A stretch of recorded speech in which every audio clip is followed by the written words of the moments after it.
As the exchange of the remains of hostages from both sides continues, to get more insight on it all, let's speak now to the Director of the Prisoners and Detainees Department of Physicians for Human Rights Israel, Naji Abbas. Thanks so much for your time and joining us here on France 24. Can I start by asking you, firstly, about these bodies of Palestinians that are being returned?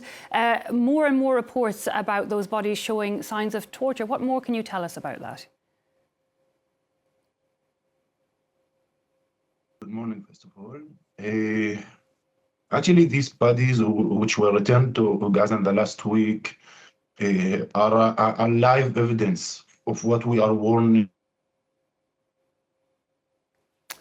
for years, that the Israeli authorities turned the detention facilities in Israel to a torture camps where people are being held without charges, thousands of Palestinians without any charges, and that people are getting killed, that people are being tortured to death, that people are being denied of basic medical treatment.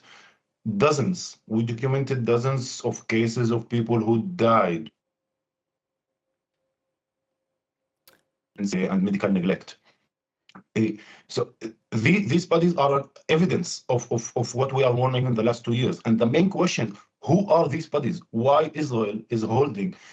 All the media and all the world are speaking about the Israeli hostages, and it's then an important issue to speak about.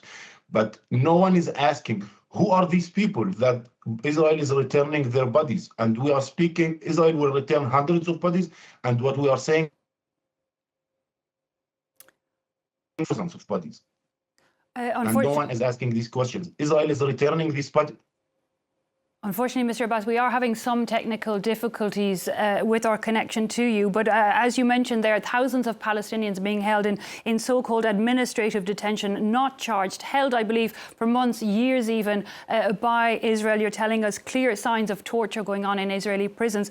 Now, we know that there's a lot of medics that were detained since the war in Gaza began. We saw Israel directly target hospitals in Gaza. One paediatrician has become known internationally, Hassan Abu Safia. He's just one of many, many medics, I believe, being held currently. Israel refusing to release him. I believe your organisation has had visits. Can you tell us more about that case and similar cases and the conditions they're being held in? Yes, we visited in the last year and a half. We visited dozens of healthcare workers, doctors. Dr. Hussam Abu Safia that you mentioned is one of them. But beside him, there's Dr. Naid Abu Taima, Dr. Musab Sim'an, Dr. Murad Al-Qoqa. They're all being held without any charges. They were arrested just because they are doctors. Their arrest was part of the destruction of the health system in Israel. When you don't have a staff to treat people, you don't have a health system. That was part of the official in the last 2 years. And unfortunately, we hoped that these healthcare workers, these doctors, including Dr. Hussam, Dr. Abu Safia, will be released as part of the deal. But unfortunately, that didn't happen. We think that even now, even after the war had ended, the Israeli authorities and the Israeli army are afraid of the voice of these healthcare workers, these doctors, because they know that the international community, the international media is waiting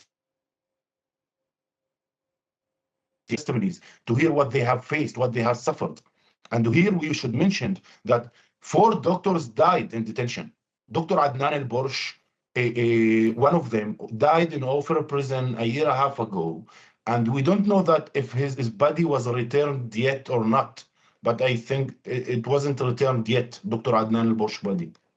Systematic targeting of medics, of the health facilities, and no apparent consequences for Israel. Before we leave you, Mr. Abbas, we're hearing from Doctors Without Borders that there's tens of thousands of Gazans needing urgent medical evacuations. Can you just give us a bit the latest on the ground and what needs to happen today? What does Israel and the international community need to step in to do? That's it. Besides speaking to the media about the end of the war and that peace is coming, actual actions need to be taken on the ground. the medical evacuation of injured people. Thousands of Palestinians from Gaza need treatment that they don't have in the Gaza Strip. These people need to have the opportunity to leave for other countries so they can get their treatment. Tools and different needs for the hospitals need to be entered. Until now, even we are speaking for the last 2 weeks, the U.S. authorities speaking about the end of the war. These actions are not happening on the ground. Israel is still blocking people from getting out. Rafah checkpoint is still closed. Israel is still blocking a lot of the aids and the needs of the hospitals and the health facilities in Gaza. So when we are speaking about peace and end of the war, serious actions need to be taken on the ground. Indeed, and more attention for those Palestinian prisoners being held without any charges against them. Naji, Abbas, we'll have to leave it there, unfortunately, and our apologies for the sound quality in our connection to you and to our viewers. But thanks so much for your time. Naji Abbas there of the Physicians for Human Rights Israel.